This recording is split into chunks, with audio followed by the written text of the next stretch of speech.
నమస్తే, welcome to Telugu రాజ్యం. ఈరోజు మనతో పాటు ఉన్నారు సీనియర్ అనలిస్ట్ భరద్వాజ్ గారు. సార్ నమస్తే. నమస్తే అండి. ఏపీ మాజీ సీఎస్ ఐవైఆర్ కృష్ణారావు గారు ఐవైఆర్ టాక్స్లో మాట్లాడుతూ కొన్ని ఆసక్తికరమైన వ్యాఖ్యలు చేశారు. నాడు నాదెళ్ల భాస్కర్ రావు గారు గనక ముఖ్యమంత్రిగా కొనసాగి ఉంటే ఆంధ్రప్రదేశ్ మరింత ప్రోగ్రెసివ్గా ముందుకెళ్ళి ఉండేది అని ఆయన కొన్ని వ్యాఖ్యలు చేయడం జరిగింది. ఎన్టీఆర్ మోర్ పాపులిస్ట్ స్కీమ్స్ తీసుకురావటం, తర్వాత ఈ రాజకీయంగా విమర్శల్ని మరొక తారాస్థాయికి తీసుకెళ్లటం వల్ల రాష్ట్రం అనేది వెనకబడింది, పొలిటికల్ పార్టీల మధ్య ద్వేషాలు పెరిగినాయి అని చెప్పి ఆయన కోణంలో ఆయన వ్యాఖ్యలు చేయడం జరిగింది. దీని మీద ఏమంటారు? అంటే ఒకటి, నాదెండ్ల భాస్కర్రావు గారు పరిపాలించిన టైం నెల రోజులు. ఈ నెల రోజుల్లో కూడా ఆయన ఎమ్మెల్యేలను పరిరక్షించుకోవటము, అలాగే అసెంబ్లీ వేదిక మీద తన బలాన్ని నిరూపించుకోవటం కోసం ఏం చెయ్యాలి అనే కసరత్తులోనే సరిపోయింది. అంతే తప్ప ఆయన పరిపాలన చేసి కొన్ని స్కీమ్స్ అనౌన్స్ చేసి అటువంటిది ఏమీ జరగల. కాకపోతే ఏంటంటే కంపారిటివ్గా ఎన్టీ రామారావుతో పోలిస్తే ఈయనకి పాలనానుభవం ఉంది.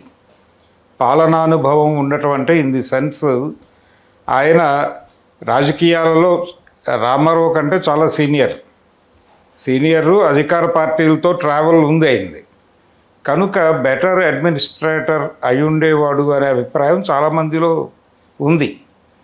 ఎన్టీ రామారావు గారితో సినిమా పరిశ్రమలో చాలా సన్నిహితంగా ట్రావెల్ అయినటువంటి ఆయన, అంటే మెడ్రాస్లో ఆయన వెళ్ళినప్పుడు ఎన్టీ రామారావు గారే తన ఇంట్లో ఆశ్రయం ఇచ్చినటువంటి ఓ డైరెక్టర్ గారు ఉన్నాడు, తాతినేని ప్రకాశ్రావు ఆయన పేరు. ఆ తాతినేని ప్రకాశ్రావు గారు కూడా ఇలాంటి అభిప్రాయమే కలిగి ఉండేవాడు. నాదెండ్ల భాస్కర్రావుకి ఫ్రీ హ్యాండ్ ఇచ్చుంటే బాగుండేది, తన్ని కంట్రోల్ చేయకుండా ఉంటే బాగుండేది. ఎన్టీ రామారావు చేసినటువంటి ఒక మిస్టేక్గానే దాన్ని చూడాలి అని ఆయన కూడా అభిప్రాయపడ్డాడు. ఇలాగే అంటే వీళ్ళందరికీ ఉన్న బిలీఫ్ ఏంటంటే నాదెండ్ల భాస్కర్రావు ఒక ట్రాక్ రికార్డు ఉంది, ఎన్టీఆర్ సడన్గా సినిమాల్లో నుంచి ఇలా దూకడమే ముఖ్యమంత్రి అయిపోయాడు, ఆయనకి ఏ రకమైన పాలనా అనుభవము లేదు, ఎవరితో ఎలా వ్యవహరించాలో తెలియదు, దీంతోపాటు కేంద్రము రాష్ట్రము దాని తాలూకా ప్రోటోకాల్స్ ఇవేవి కూడా ఆయనకు తెలియదు, నా అంతటి వాడిని నేను అన్న పద్ధతిలో వెళ్ళేవాడు, అలా కేంద్ర ప్రభుత్వంతో అనవసరమైన కయ్యాలు పెట్టుకునేవాడు, తెల్లారలేస్తే ఇందిరాగాంధీ మీద విమర్శలు చేయటం తప్ప వేరే ప్రోగ్రాం పెట్టుకునేవాడు కాదు ఆయన. దీంతో కేంద్ర రాష్ట్ర సంబంధాలు దెబ్బతిని రాష్ట్రానికి కేంద్రం చేయాల్సిన సహకారం, ఇవ్వాల్సినటువంటి చేయూత ఇవ్వలేదు అనే అభిప్రాయం కూడా ఈయనకి మాత్రమే కాదు, చాలామందికి ఉంది. ఆ చాలామందిలో నీలం సంజీవ్ రెడ్డి గారు కూడా ఉన్నాడు. నీలం సంజీవ్ రెడ్డి గారు కూడా ఎన్టీఆర్ని పిలిచి ఆయన సమక్షంలోనే చెప్పాడు ఈ మాటే. ఓకే, ఎందుకు తెల్లారలేస్తే ఢిల్లీతో గొడవ పడతావు అనవసరంగా, ఢిల్లీ ఎలాగూ రాదు నీకు, రాని దానికోసం ఉన్నదాన్ని ఇబ్బంది పెట్టే పని చేయకు, కేంద్రంతో సయోధ్యగా ఉండి 4 నిధులు తెచ్చుకొని ఏదో కార్యక్రమాలు జరిపించు అని చెప్పాడు ఆయన. చెబితే ఇదే వస్తుంది అనుకోలేదండి నేను, ఇది వచ్చేసింది, కొంచెం ప్రయత్నం చేస్తే ఢిల్లీ ఎందుకు రాదనుకుంటున్నాను అని సమాధానం చెప్పాడు ఎన్టీఆర్. ఇలా చెప్పచ్చా చెప్పకూడదా అని కూడా ఆయనకు తెలియదు. ఆయన రాష్ట్రపతి హోదాలో అడిగాడు ఈయన ధోరణిలో చెప్పాడు. ఓకే, చెప్పిన తర్వాత ఎన్టీఆర్ మీద సంజీవ్ రెడ్డి గారి కామెంట్ ఏంటంటే, ఆ తర్వాత వెళ్ళిన గెస్ట్ ముళ్ళపూడి వెంకటరమణ గారు, ఆయనతో సంజీవ్ రెడ్డి గారు చెప్పిన మాట ఏంటంటే, ఎన్టీఆర్ ఇంకా తోటరాముడు క్యారెక్టర్లోంచి దిగలేదు అని, ఆయన తోటరాముడు క్యారెక్టర్లోనే ఉన్నాడు స్టిల్ ఇప్పటికీ అని చెప్పాడు. అప్పుడు పాతాళ భైరవిలో ఒక ఫేమస్ క్యారెక్టర్, పాతాళ భైరవిలో క్యారెక్టర్ అది, ఆ క్యారెక్టర్ దిగలేదు, ఇంకా అలాగే బిహేవ్ చేస్తున్నాడని చెప్పాడు ఆయన. సో ఆ ధోరణి ఉండేది ఎన్టీఆర్లో, తను అనుకున్నట్టుగా జరగాలి, అది జరపరు వీళ్ళు అనే అనుమానాలు కూడా ఉండేవి వీళ్ళ మీద, నాదెండ్ల భాస్కర్రావు వీళ్ళ మీద. నాదెండ్ల మీద ఉండేది ఆ డౌట్ ఆయనకి, నల్లపరెడ్డి శ్రీనివాసులు రెడ్డి మీద కూడా ఉండేది. సీనన్న సేన అని ఆయన బయటకు వచ్చి ఒక గ్రూప్ పెట్టాడు. ఆయన మేనల్లుడే ఇప్పుడు తెలుగుదేశంతో ట్రావెల్ అవుతున్న నెల్లూరు జిల్లా నాయకుడు చంద్రమోహన్ రెడ్డికి మేనమామ అవుతాడు ఆయన. ఓకే. ఆయన కూడా రామారావు గారి చేతుల్లో ఇబ్బందులు పడ్డోడే, పడి బయటికి వెళ్ళిపోయినోడే. కాబట్టి రామారావుది ఒక కొత్త స్టైలు, ఆయన కొంచెం కేంద్రం పట్ల వ్యతిరేకతతో పాటు ఒక థియరిటికల్ బ్యాక్గ్రౌండ్ ఉంది ఆయనకి, ఒక అవగాహన ఉంది, అది తెలియదు వీళ్ళకి. ఆయన చాలా క్లియర్గా కేంద్ర రాష్ట్ర సంబంధాలని ఒక చర్చనీయాంశంగా మార్చాడు. మార్చడంతో పాటు కేంద్రం రాష్ట్రాల మీద దౌర్జన్యం చేస్తోంది అనేది మాట్లాడిన, ఓపెన్ డయాస్ మీద సీరియస్గా ఎలిగేషన్ మాట్లాడినటువంటి వాడు ఎన్టీఆర్ఏ. ఇలాంటి కొన్ని ప్రత్యేకతలు ఉన్నాయి ఆయనలో. ఆ తత్వం ఉండబట్టే గెలిచాడు ఆయన. ఆ తత్వం లేకపోతే గెలిచుండేవాడు కాదు. నాదెండ్ల భాస్కర్రావు పార్టీ పెడదాం అనుకున్నాడు. ఓకే. ఒకవేళ పెట్టినా ఆ స్థాయి విజయం దొరికేది కాదు ఆయనకి. ఎన్టీఆర్ ఉండటం వలన సాధ్యమైంది అది.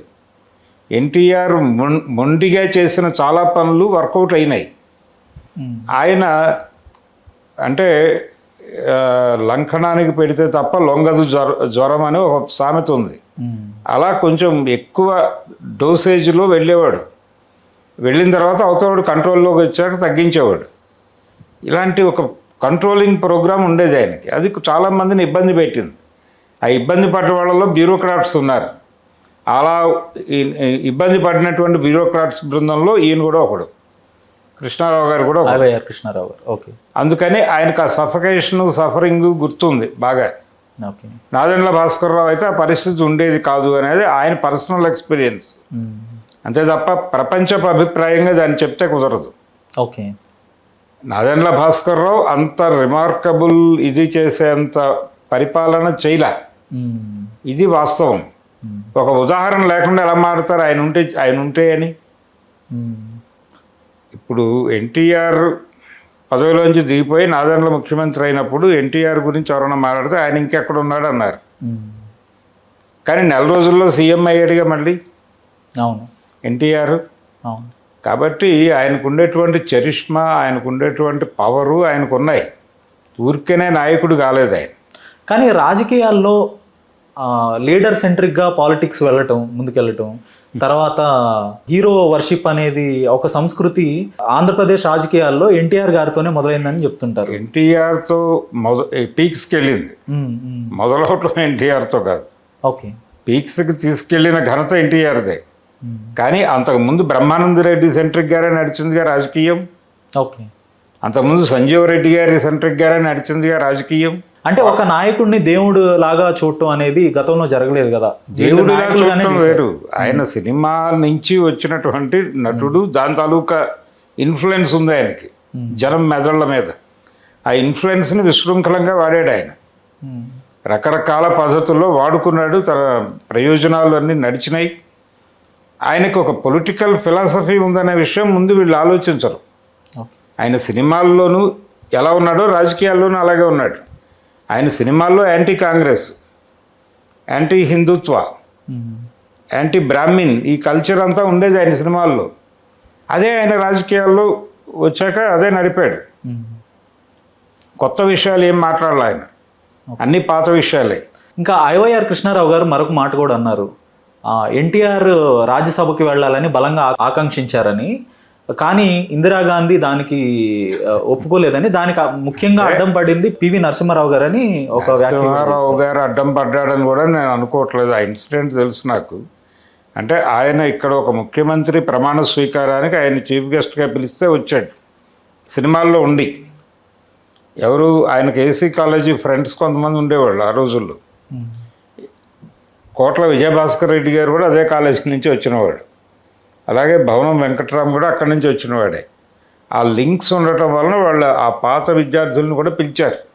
వివిధ రంగాలలో చాలా పెద్ద పొజిషన్స్లో ఉన్న వాళ్ళందరినీ పిలిచి వాళ్ళ సమక్షంలో ప్రమాణ స్వీకారం చేస్తే బాగుంటుందని ఆయన అనుకున్నాడు. అనుకుని ఆ ప్రయత్నంలో భాగంగా ఎన్టీఆర్ని పిలిచారు ఇండస్ట్రీ నుంచి, సినిమా పరిశ్రమ నుంచి. ఆయన వచ్చాడు. ఆ వేడుకలో పాల్గొన్నాడు. అయిపోయింది. వాట్ నెక్స్ట్ అన్నారు. ఈ సందర్భంగా విజయభాస్కర్ రెడ్డి గారు, ఈయన, వీళ్ళందరూ పాత కాలేజీ ముచ్చట్లు మాట్లాడుకునే క్రమంలో ఈ ప్రస్తావన తీసుకొచ్చాడు ఈయన.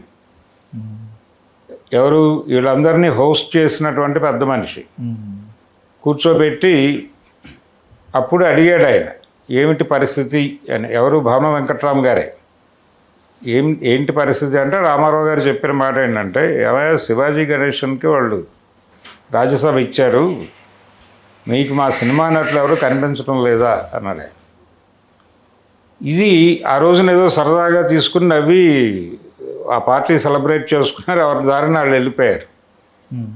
ఆ రోజున ఎన్టీఆర్ తన మనసులో ఉన్న భావాన్ని అక్కడ చెప్పాడు అనే విషయం వేగుల ద్వారా ఇందిరాగాంధీకి తెలిసింది. అప్పటికి ఈయన బయటికి వెళ్ళిపోయి పార్టీ పెట్టడం అనేది మొదలైపోయింది. ఆవిడ అప్పుడు పిలిచి కోప్పడింది వాళ్ళని. ఏమయ్యా ఆయన విషయం చెప్పగానే నాకు చెప్పాలి కదా, మనం ఏదో అకామిడేట్ చేసేవాళ్ళం ఎక్కడో చోట, ఇప్పుడు ఈ ప్రమాదం ఉండేది కాదు కదా. తెలుగుదేశం ఎప్పుడైతే మనం నో చెప్పామో, నో ఎస్ఓ ఏదో క్లియర్గా చెప్పకుండా మీ ఫ్రెండ్షిప్తో వ్యవహరించారు. ఫ్రెండ్షిప్ కొంతవరకే. ఆయన ఒక కీలకమైన ప్రపోజల్ పెట్టినప్పుడు మీరు ఒక 2 నిమిషాలు ఆగండి, మేము కనుక్కొని చెప్తామని మీరు నాకు కాల్ చేయాలి కదా. చేస్తే నేను గైడ్ చేసేదాన్ని. కానీ మీరు మీ పద్ధతిలో వ్యవహరించడం వలన ఇప్పుడు ఇంత నష్టపోయాం, ఈ నష్టాన్ని పూడ్చేది ఎవరు అని అడిగేది ఆవిడ ఇందిరాగాంధీ గారు. కానీ మద్దతు కాంగ్రెస్ పార్టీ అప్పుడు మద్దతు ఇచ్చినా కూడా ఆయన నిలబడే పరిస్థితి మద్దతు ఇవ్వలేదు. మద్దతు ఇస్తాము ఆన్ ఫ్లోర్ అని చెప్పారు, కానీ ఆఖరి నిమిషంలో గవర్నర్ దగ్గరికి వెళ్ళి మేము మద్దతు ఇవ్వడం లేదని చెప్పొచ్చాడు రాజశేఖర రెడ్డి, పిసిసి ప్రెసిడెంట్ అప్పుడు. తెలుగుదేశం పార్టీ కాదు, నాదెండ్లకు వెన్నుపోటు పొడిచి, నాదెండ్ల భాస్కర్రావుకి వెన్నుపోటు 2 సార్లు పొడిచింది కాంగ్రెస్ పార్టీ. ఆయన ఎన్టీఆర్కి ఒకసారే పొడిచాడు. నాదెండ్ల భాస్కర్రావుకి 2 సార్లు పొడిచింది కాంగ్రెస్ పార్టీ. మొదటిసారి 80 ఎన్నికల సందర్భంగా ఆయనకు తగిన ప్రాధాన్యత దక్కల. ప్రాధాన్యత ఇస్తాము అని నటించి మొండి చేయి చూపించారు చివరిలో. అదొక వెన్నుపోటు, ఇదొక వెన్నుపోటు. ఆఖరిన విషయంలో వెళ్ళి లెటర్ ఇచ్చి మేము తప్పుకుంటున్నాం సీన్లో నుంచి అని చెప్పి. ఇలాంటి అనేక దారుణాలు ఉన్నాయి చరిత్రలో. అంచేత నాదెండ్ల భాస్కర్రావు ఏదో చాలా గొప్పవాడు అయి ఉంటే నిజానికి ఎన్టీఆర్తో సంబంధం లేకుండానే ఆయన కథ ఆయన నడిపేవాడు. ఎందుకు ఎన్టీఆర్కి శరణ్ రావాల్సి వచ్చింది, అధ్యక్షుడిగా ఎందుకు ప్రకటించాడు ఈయన? ఆయనకు చరిష్మా ఉంది, ఆయన నిర్వహించగలడు, నడపగలడు కాబట్టే కదా. లేదు నేనే అధ్యక్షుడిగా ఉంటాను, నేనే ముఖ్యమంత్రి అభ్యర్థిగా ఉంటానని ఎందుకు అనలేదు ఆ రోజున? అంటే అక్కడే స్ప్లిట్ వచ్చేసేది, మీ బతుకు మీరు, నా బతుకు నేను అని ఉండేవాడు ఆయన. మరి ఆ ధైర్యం ఎందుకు చేయాలి? అలా అంటాడని తెలుసు కదా, ఎందుకు ఆ ధైర్యం చేయాలి? ఆయనకు అసలు విషయం లేదు అనుకున్నప్పుడు. విషయం ఉంది, మూర్ఖత్వం ఉంది, మొండితనం ఉంది, ఈ లక్షణాలన్నీ ఉన్న నాయకుడితో వేగటం కష్టం అని మీరు వెన్నుపోటు పొడిచారు. దాన్ని ఇంకో నాటకం ఆడి ఇంకేదో అని చెప్తే అలాగే మసిపూసి మారడికాయ చేసి ఆ రోజుల్లో ఇలా జరిగింది అలా జరిగిందని చెప్పేస్తే అలాగే ఎవరికి తెలిసిన జ్ఞానం వాళ్ళకి తెలుసు. ఏ యాంగిల్లోనూ ఆయన విలన్ కాదు. ధన్యవాదాలు సార్. Thank you.